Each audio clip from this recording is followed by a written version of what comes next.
thank you for joining my podcast today. I've got an unusual and a unique podcast coming today.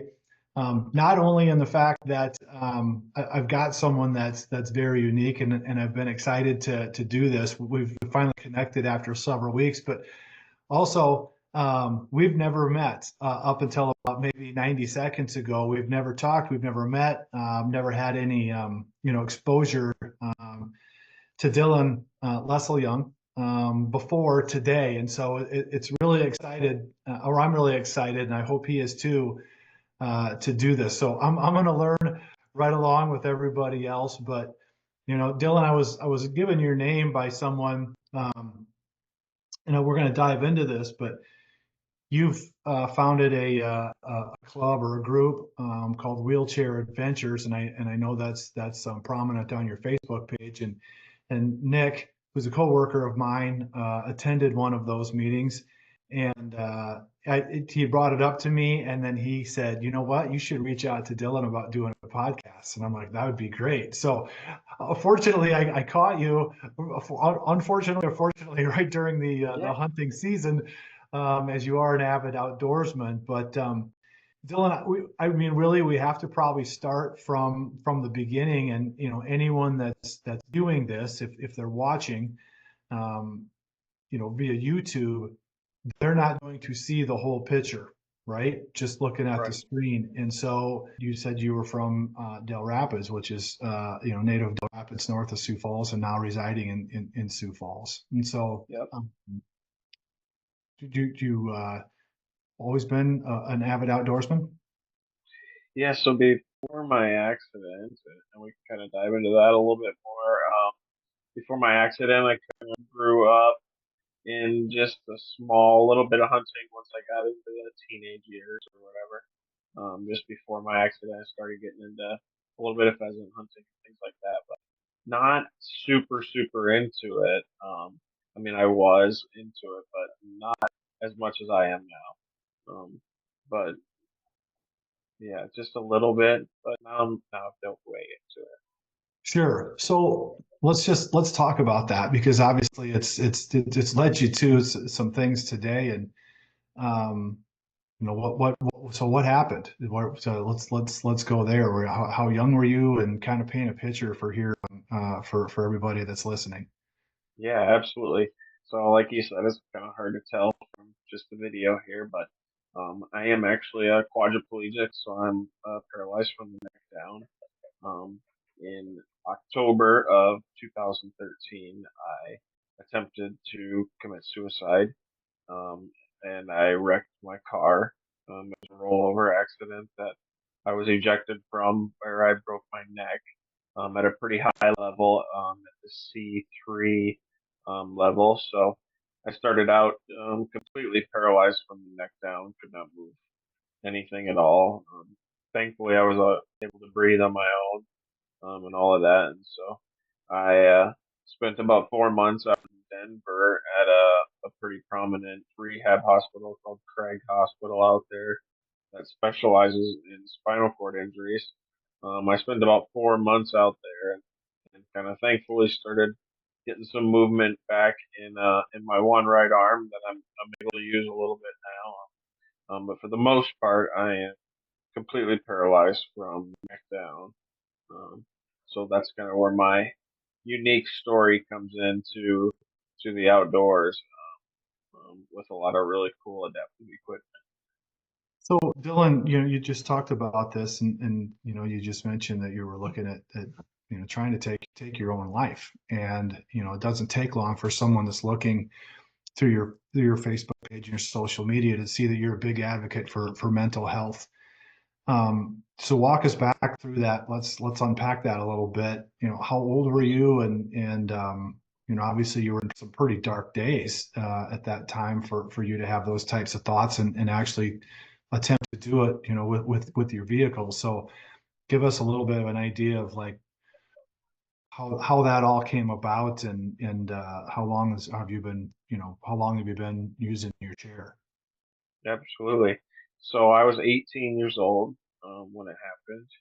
Um, really crazy place. Like you said, I try to be a huge proponent for it now. I used to not talk about it as much. I can always just refer to it as my accident, things like that. Like when people I would ask about it, I didn't have a problem diving deeper down into it. But yeah, I was 18 years old. Ended up just in a really dark place that I felt like I had nowhere to get out of. Um, and I think one of the big contributing factors was I had a very bad alcohol problem at the time. And it took me quite a while afterwards to admit that. But yeah, just a real lonely 18-year-old. Um, kind of a really crazy thing when you talk about mental health, when it's one of those things where you feel like everyone's around you, supporting you, but at the same time you feel completely alone. Um, it's a really weird feeling. Yeah, and I noticed that too. You're an advocate of sobriety as well. So I thought there was probably a connection somewhere inside of that. And maybe, Yeah. there was an accident that involved alcohol, but it goes much deeper. It was actually, like you said, probably an addiction at that time that obviously was probably a big source of the depression and those types of things that you were going through. So, I, just after a few minutes here, I'm going to say we were pretty blessed that that God saved you that day, and I'm sure you feel the same, and obviously you do. But you've now become a voice for a lot of people, and isn't it interesting how God finds a plan for people, even when they've gone to some of the darkest places that they probably can. So let's talk about this. So you have the accident. As you said, you went to the Craig Hospital. How long of a period was this from the time that you had the accident?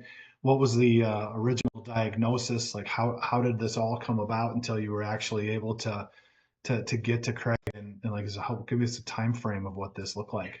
Yeah, so it was actually really blew my mind. It moved all so fast. I was really only in the hospital here in Sioux Falls for about 2 weeks. They had a representative from Craig come up about a week into my accident and meet up with me, and she tried telling me about how I was going to get out to Craig and how they had this wheelchair that I would be able to drive on my own and all this stuff. And when she left the room, I was really confused because I was completely paralyzed from the neck down. There was no, I couldn't even push a call light while I was in there. So really, yeah, 2 weeks. They flew me out there in kind of what they call an air ambulance, um, and that was really one of a really tough journey. Also, trying to find a affordable ride to get from here to Denver because I had to fly and I had to be able to have a nurse along with me. And so it was extremely frustrating trying to find that. I know my family went through a lot of struggles to find that.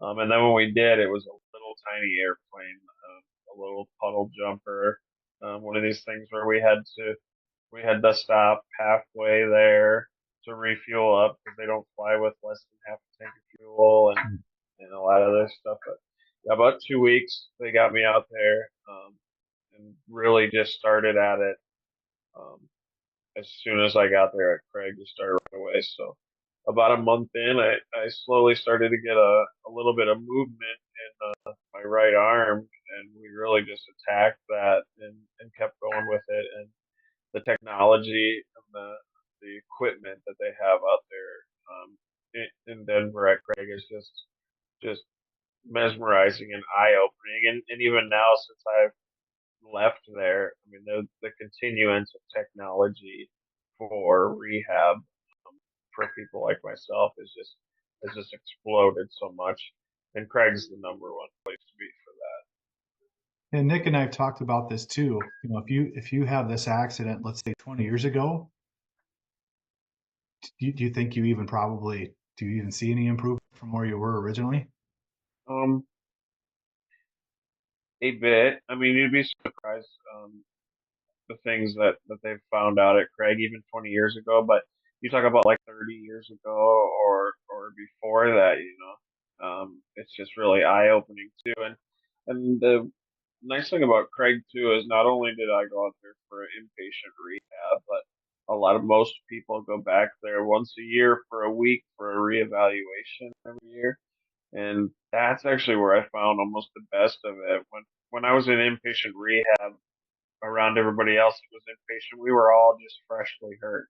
You know, we none of us really knew what we had in store or what was going to come in. But when you go back for that reevaluation, you meet people from all different year ranges, from 6 months ago to 40 years ago that they were hurt, you know.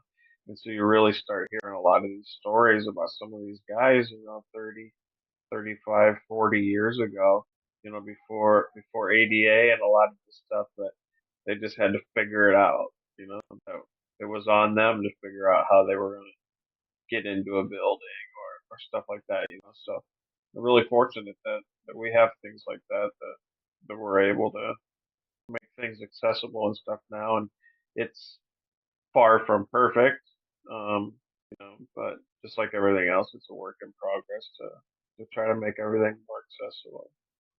So Dylan, you had the accident, and obviously the diagnosis is probably a little grim at that time. When did you hit the point that you're like, you know what, I know that I want to live?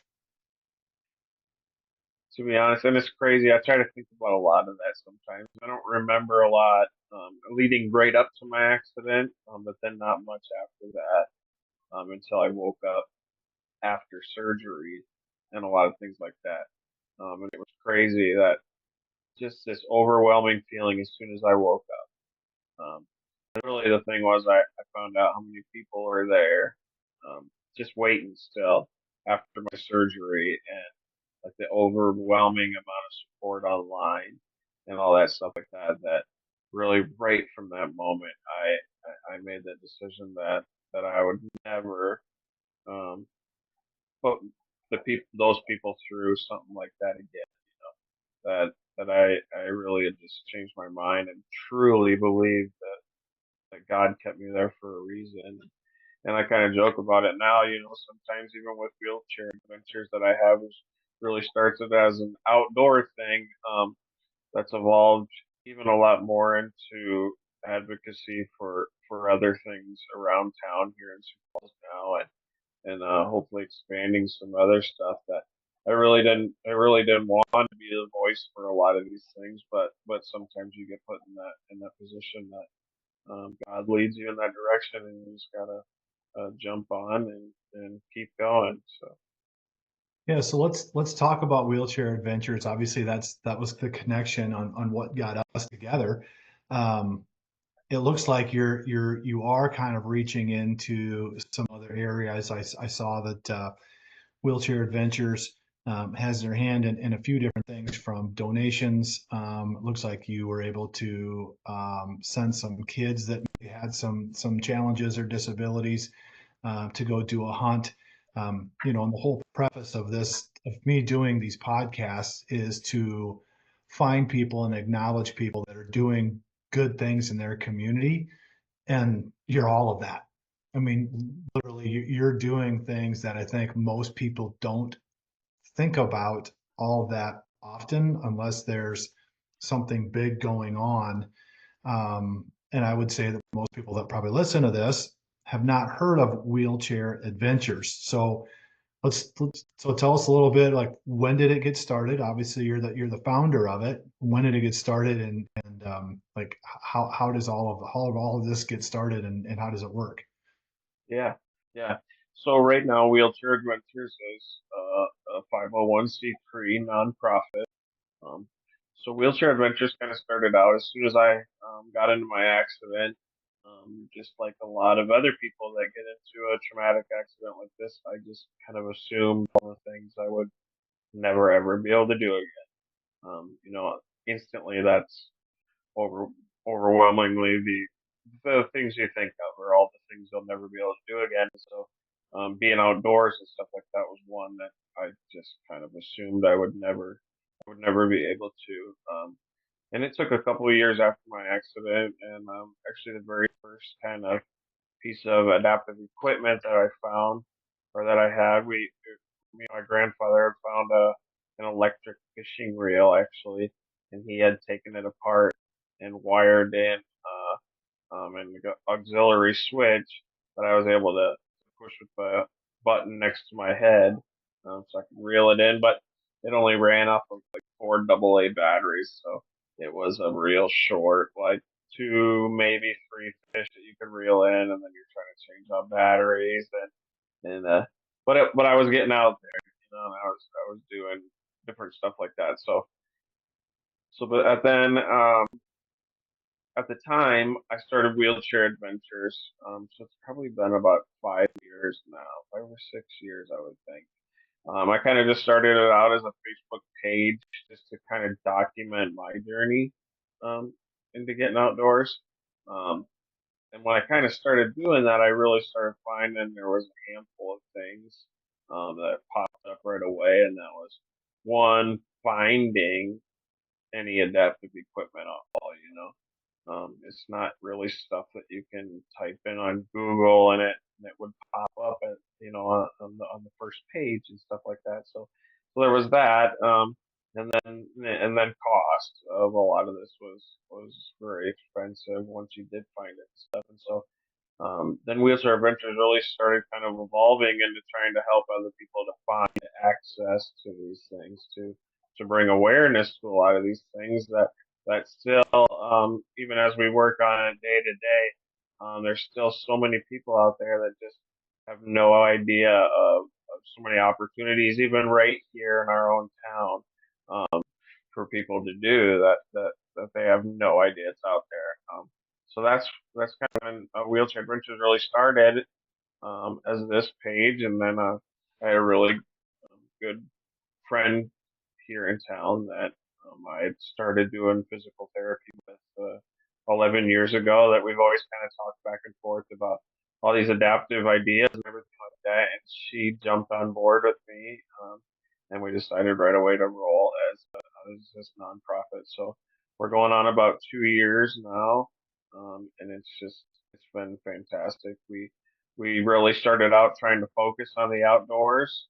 That was really our thing: hunting, fishing, hiking, and all this. And it's evolved into so many more things now, to adaptive equipment that we're trying to borrow out to people, to opportunities that we've been able to take some people out on some turkey hunting adventures, um, and now even more into advocating for a lot of things that we'd like to do around town, throughout the state, and all kinds of different things, from just normal public transit to hunting laws, and everything else. It's just really evolving into more than I ever could have imagined.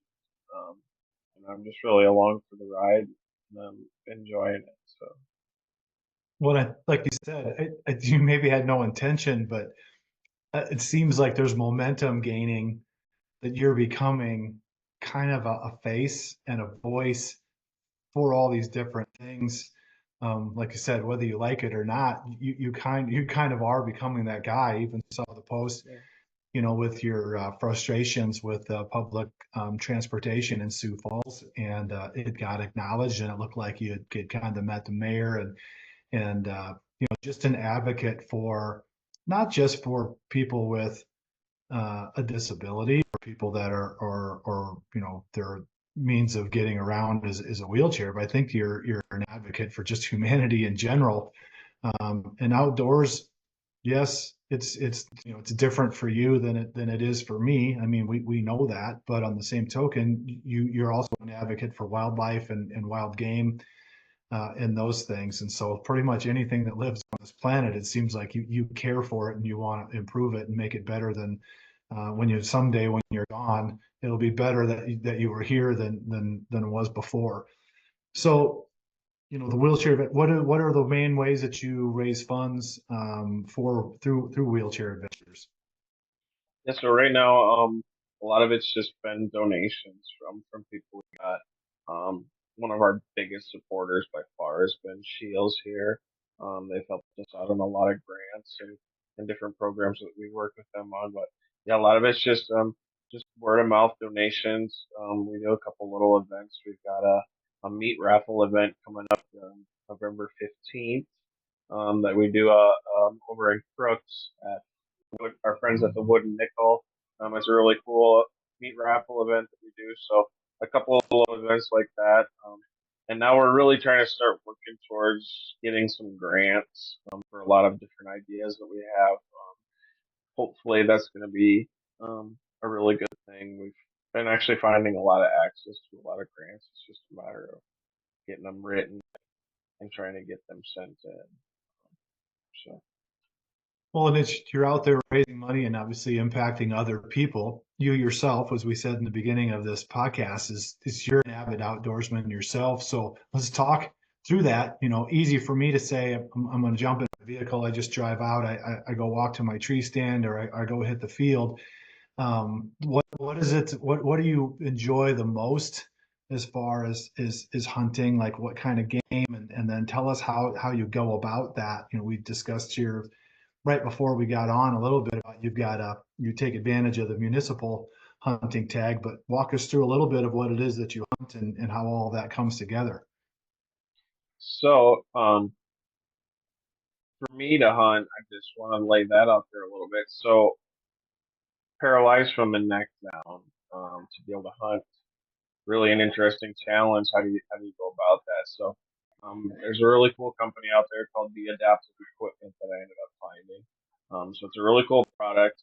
It starts out with a plate that bolts on to my wheelchair underneath the cushion that I sit on, and there's a whole apparatus that sits in front of me.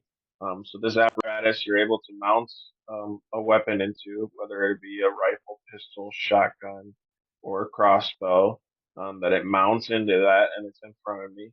And then it runs on two electric motors. So it's a joystick, just like my wheelchair, left, right, up or down to aim the weapon.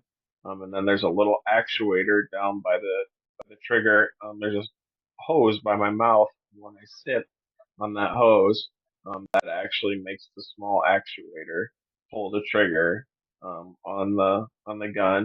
And then we've got a little camera from a company called Trigger Cam, that we're able to plug into a small monitor off to the side, so that we're able to see what it's aimed at. So just really cool equipment to even be able to get out there. So that was one of those things that took quite a while to find, and it's not an item that everybody's going to buy all the time. It's a specialty item when it comes to disabilities that you don't see a lot of them. So that's a really cool, just one of the products that we have to get outdoors. So for me, with that mount, a lot of slower movement stuff is ideal for it. It's a lot of slow movement. So I've done a lot, everything from I took an antelope hunting trip in Wyoming.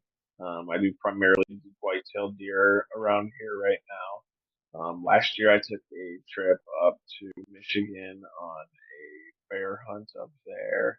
So a lot of really cool stuff, a lot of slower moving stuff is ideal that you're doing. A couple of weeks ago, I went on a really cool trip here up by Flanger with a group, and tried to do some pheasant hunting. That was a little bit more challenging, a little bit fast paced for me. I told her, I'm like, I shot a whole box of shells. I was like, I got one bird, but I got the one, so I was happy. No, it was just fun being out there. Anything I could do, and I really like that side of things too.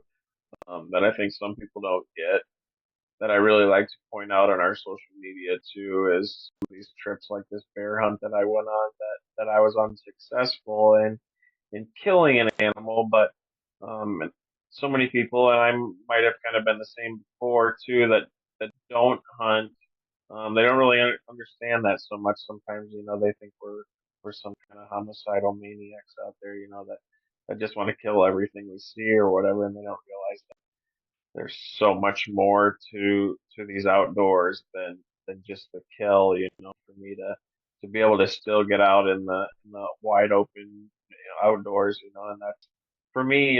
Kind of different people find God in all kinds of different areas, and for me that was like really my place, just out there. That was my calming, where I didn't have to worry about everyday life, whether caregivers or work or rides or health or everything going on for me. Once I got out there in the outdoors, like everything just went away. I was out there to do one thing, and whether that was actually get the kill or not, um, it really made it so that I could start showing people that there's so much more to these outdoors than just the kill of getting something.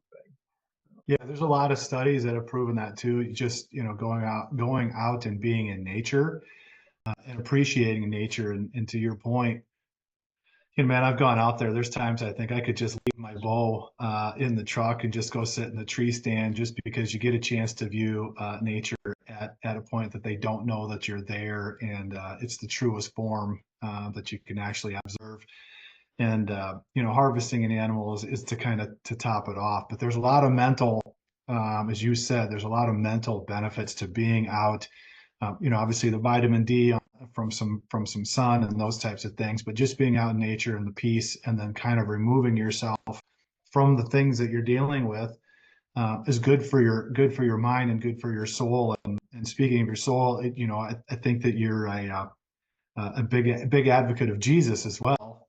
From what I could tell, you're a Christian, and involved in a church, and those types of things. And as you said, you probably kind of a spiritual thing too, as you go out into the field and go do these activities as well.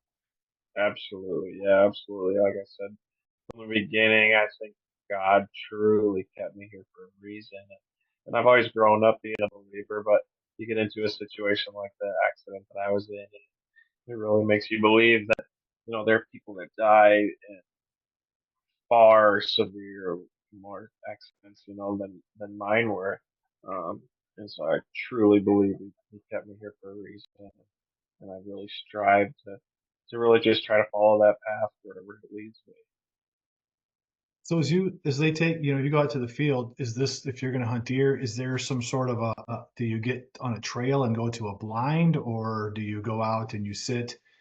Um, I'm a guy that sometimes I like to just go sit, somewhere in an area with a backdrop, and a lot of times you can kind of get away with that. Obviously, scent and all those things become a big factor when you're hunting an animal that can smell about a million times better than we can. So, when you get out there, how does that whole thing work to get you out there? And do you have a special vehicle that you utilize? And are you able to drive, Dylan?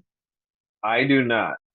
Good. At the moment, there was a crazy adventure this summer that I tried to work on, but hopefully in the coming, we'll get to work on that, but not yet. So to get outdoors, a lot of times I use just my normal, everyday electric power wheelchair, depending on where we're going to go. But I also have, and we have different access in town here now to a couple of track chairs, which are like wheelchairs that are actually on tracks, like a tractor or a skid loader. So that really benefits getting off the path and stuff like that. It really depends on where you're at. We've got a pop-up blind that we use depending on where you're going to get into, whether we can just drive you right up to a spot, get out right out the side of your vehicle, get in the blind, and then we can go park that somewhere, or whether you want to trail in a ways. Um, and then there's a lot of really cool different opportunities actually around here. So I do one that's a municipal hunt, which is right here actually inside city limits technically. It's up on the northeast side of Sioux Falls, out kind of by the water treatment plant that they have up there. That they have a specific hunt set up there for people with disabilities. That they have a blind set up there, and so when you apply for it, they get 2 weeks at a time. It's an archery hunt that you can go out there, but they have a whole blind set up, and everything for you that you can go out there and do that. And then just a lot of other areas we try to start discovering. Um, that's always going to be the hardest thing with hunting, I think, is finding land access sometimes for a lot of these people. But we're just getting into it, learning about how to do it.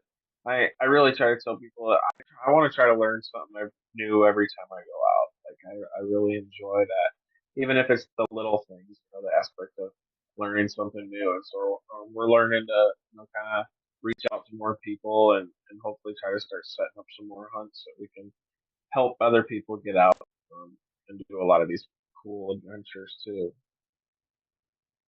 So, I saw his post there, and we talked about this. There was something you were involved with, and it looked like some kids were able to go out. Um, I don't know where exactly they were, but they harvested some deer. It looked like all of them there. I saw that on your post. Was that something you were involved with, and helping those kids to achieve that? Um, Not sure about that one. There's a couple really cool different ones that I haven't um, didn't get to this year. There's a gentleman up by Clark, I believe, that takes a bunch of any kind of kids with disabilities out on Gotcha. hunts.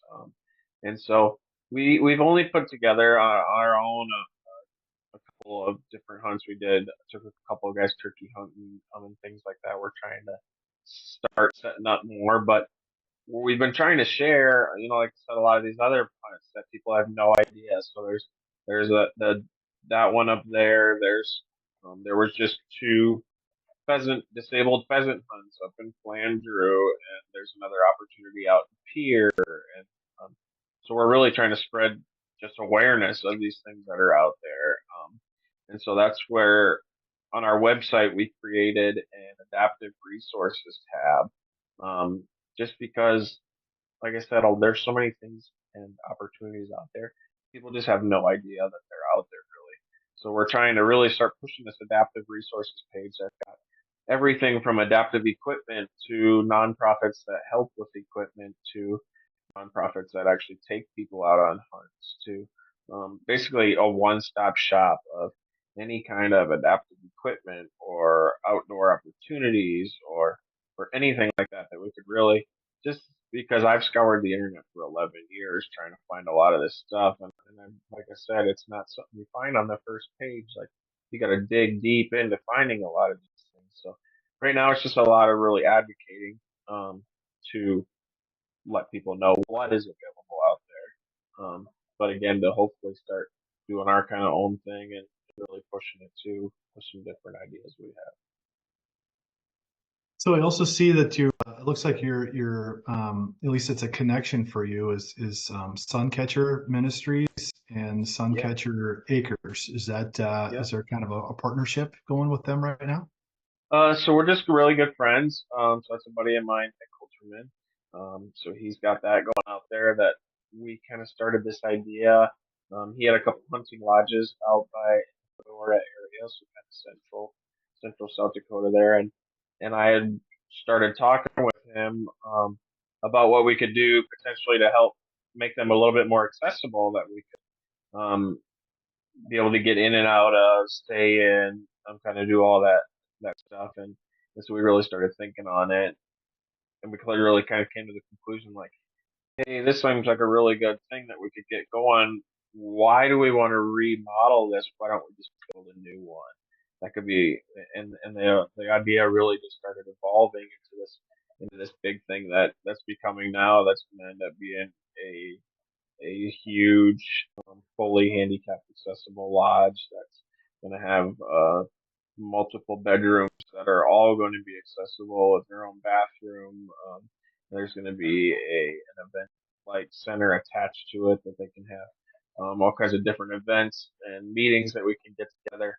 Um, because that was one really cool thing. I went out to Wyoming on this antelope hunt with a group out there called the Wyoming Disabled Hunters, and they had seven of us with disabilities that they had out there for this hunt, and we all stayed in the same lodge, and it was really cool because again, a lot of these aren't just the hunt, so it's being able to talk with these guys and hang out with people that that can understand what you're going through or bounce ideas off of each other for different equipment and stuff like that. So that really being able to be together that night or two for all of that is the part that I really liked. Well, trying to find somewhere, so a lot of times, depending on if it's small town South Dakota, to try to find one handicap accessible room is tough.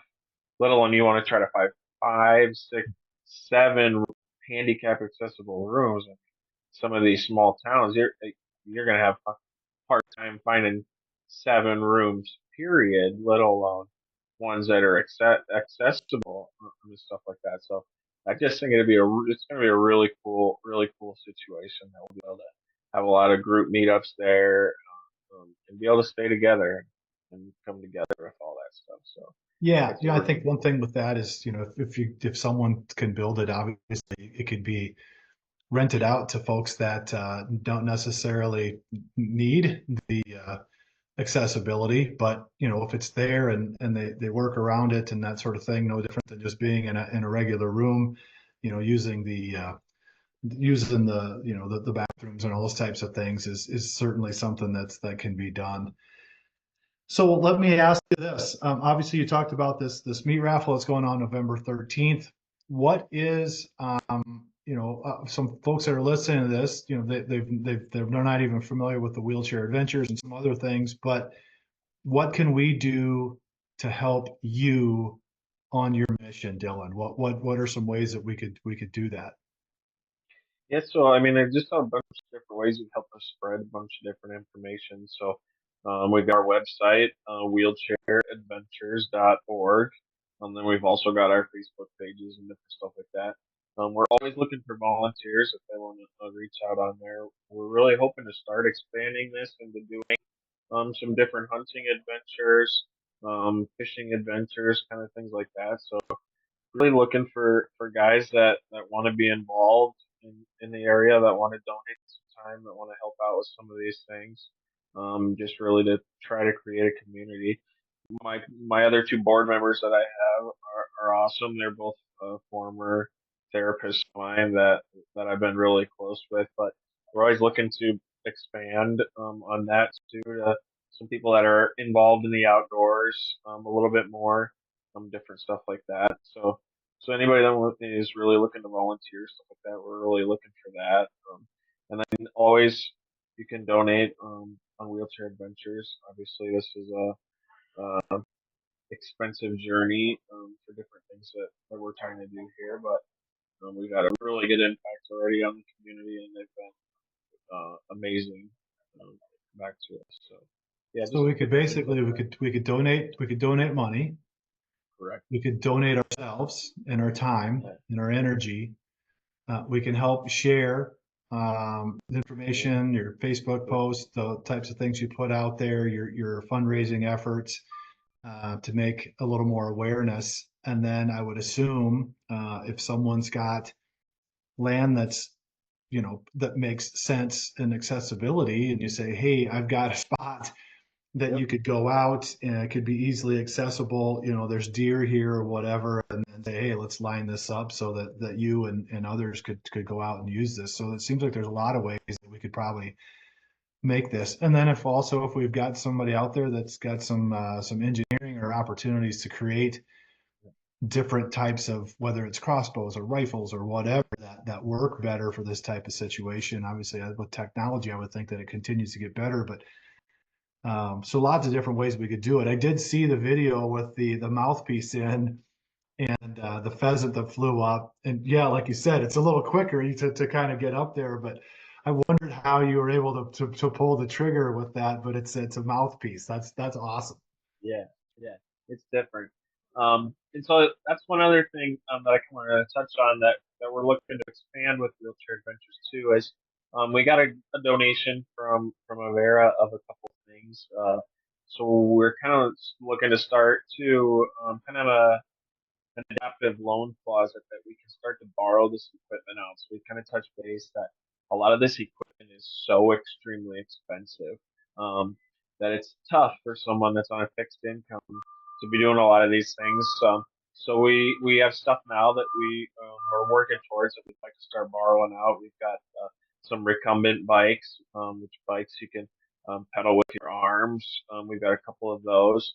We've got an additional gun mount, just like mine that I started out with. That someone that is completely paralyzed from the neck down can actually use it with the joystick with their chin, and then they sip on the hose. So we've got a couple of those. We've got another gun mount that does not have any of the electronics on it. It's just a couple of pivots on an arm, so it just holds the weight of the weapon, but the person can still aim at it. some different stuff like that. So we're looking to borrow out some of that stuff now too. So that's kind of another side of what we're looking to. So if anybody has any ideas of things that they've been looking to get outdoors and do, but have had challenges, whether that's affording the equipment or finding out the resources of how to do that, we're always open to different ideas and things that we might be able to add to our little kind of inventory there that we can borrow out, because at least a lot of this stuff is expensive, and especially for people that have never tried it before, like how do you justify spending $3,500 on a piece of equipment that you've never even used before? You know, like you're going out hunting. Like I know you're going to enjoy it. You're going to want to go out again, but you're not convinced quite yet. You haven't been out there and done it. So how can you buy something like that when you've never even tried it before? So we want to be able to let people try these things and use them and different stuff like that before they would have to make a full commitment to that piece of equipment. So Well, and I'd imagine depending on your level of commitment, if you say, "Hey, I want to go out and I'm gonna shoot a deer this year," and how things go. Sometimes it may happen on the first hunt. We all wish it would, but in the event it does, you do have a $3,500 piece of equipment that you may only use, one to maybe 10 times a year or two, and so the expense is there. And so I love that idea of like, let's have something where people can try it out. And if they've just determined their level of commitment is there, then they can purchase it. But it also allows people to try some different things, and maybe they just determine it's not for them. But it's one more person that you're able to get in the outdoors at least once, to see if they can enjoy that passion. Well, Dylan, I tell you what, I'm definitely one. I'm glad I've learned a lot more about what you're doing, and I think that ultimately being someone that's in the hunting and that sort of thing, I'm going to share the heck out of this. I think there's opportunities that maybe I could help lead you down a path into other connections, and you probably could lead me into other connections too. And so I look forward to the future of all this, and I'm glad that you took time to sit down with me. As we talked earlier, just hang on here a second, but we'll go ahead and wrap up the recording here for today. But I know you're gonna be heading out to the field here shortly, where you're going out to the in the city today for whitetail, correct? yeah, that's the plan. Heading out for my municipal archery doe tag. So fingers crossed, we're gonna seal the deal in tonight. And Well, well, hopefully I'll be watching on Facebook to see if you yeah, see if it is, or otherwise shoot me a text right. if you get one. But so what I would say is, and I'll add this on to the YouTube, but go visit Dylan on his Facebook page. Go visit the website, educate yourself a little bit on what he's got going, and I would encourage everybody to find some way to donate to Dylan's cause. I think it's one that a lot of people out there, as Dylan had said, just don't have an awareness of where they can go, and it would get awfully expensive. So if you could spare some money, I'm sure Dylan could use that and put it in a good place. But otherwise, if you got some time and energy and you want to be involved, I'm sure Dylan will always be more than happy to take bodies that could go out and help, that also have the love of the outdoors that Dylan has. So Dylan, is there anything else that you wanted to share today? No, no, I just want to say thank you so much for having us on here today, Jeff, and spread some of this awareness for us. I can't wait to see kind of where this is going to go, and have you jump on board with us. We've got some pretty cool ideas and some All really right, we cool look people. forward to it. We'll have you back again. All right, I appreciate it.